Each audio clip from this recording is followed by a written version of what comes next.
Couch Group here with another non-couch co-op split-screen game called Gunfire Reborn. Big fan of this. I was playing it in early access in 2020. Despite the release date being 2021 on Steam, it's something that's come over to Game Pass recently, and it's so worth a look because it's online multiplayer, full-on co-op, and I would bill it, right, as Borderlands as a roguelike.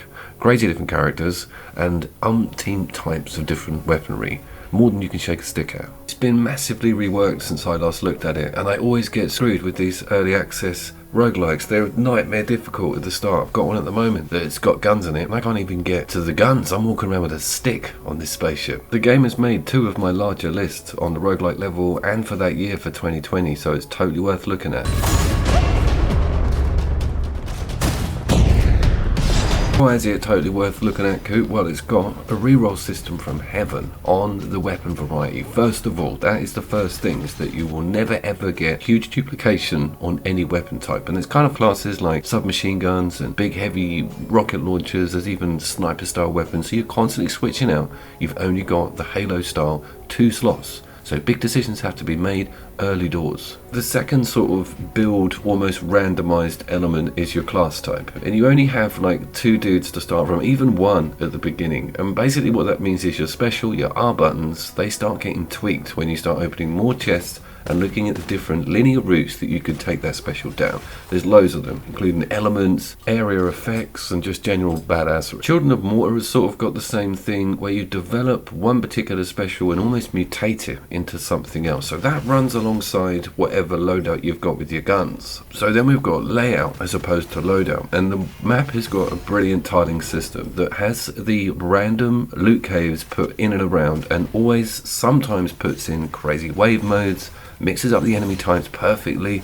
Like biome 1 is huge on the variables. I've only ever got to like level 3 or 4 of this game. It was so tough at the start, and that's the reason for the video. Now it's onto Game Pass. There has been a lot of updates this year. I saw them going past on Steam. It's blatantly more user friendly and available to the masses for that £6 a month. There is also one pillarous other reroll, and it's the bosses. You have these stages which are broken into 5 sections. The 5th will always be a boss, and it will switch them out on each level. I've had up to 2 switch out on me on biome 1, and I've only given this game about 100 hours over on Steam, but I'm now going to crack into it from afresh on Game Pass, which isn't a huge issue. Roguelikes sometimes have that thing where if you invest loads in a profile and come away and have to start a new one, you're like, no way, can't be bothered. But the pull for me is getting this online co-op and just opening up all those new characters again. It was loads of fun first time round, and we got a free pink rabbit also.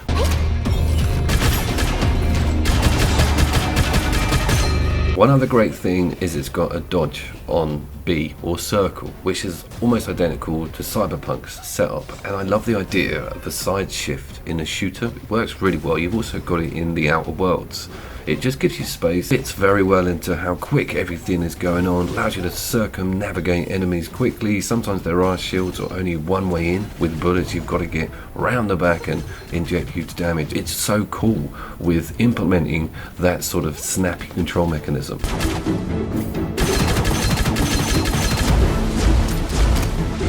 Talk about the graphics, because along with the extensive loot analogy, that's also one of my comparisons. It is kind of cel-shaded. I do like its simplicity, and it does allow the game to run at a holy moly peg 60 frames per second.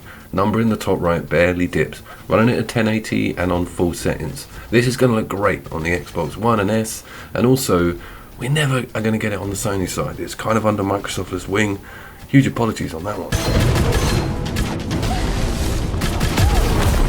Can you solo it? Well, the younger and more reactive of you out there will probably get a lot further than me. I really enjoy playing this game on my own, however, and have done for 2.5 years. It's just a real go-to because of its steep difficulty, and constant reroll makes you think, am I going to do that perfect run this time? And the joy that you have when you do get to a boss you haven't seen, or you get a weapon that you've never had before, or unlock a permanent perk on a character that you've been developing. That's something I haven't touched on, is that there are accolades that stick with a profile going forward. Just like any other roguelike, the more you play, the more mainstay perks become available to each character. The bunny is just a massive incentive to keep going with those R button specials, because they are really OP for what I'm seeing. Some of the crazy directions you can take the special with the buffs on the perk system is off the hook. I'm really enjoying this new character.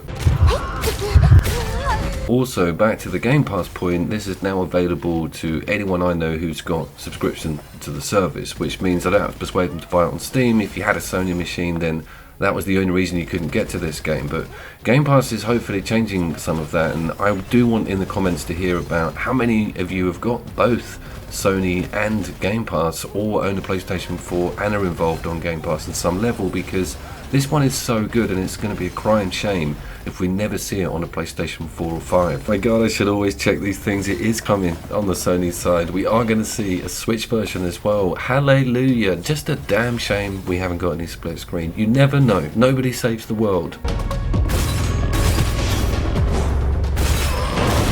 So that's brought things to a nice happy ending, and I will put the link for my top local co-op and roguelike games, PS4 and PS5, in the comments and as an annotation and in the description, because that video is so worth a look. Remotely into roguelike-y behaviour, you're going to be all over these games. I have been Couch Crew, and I will of course see you down there.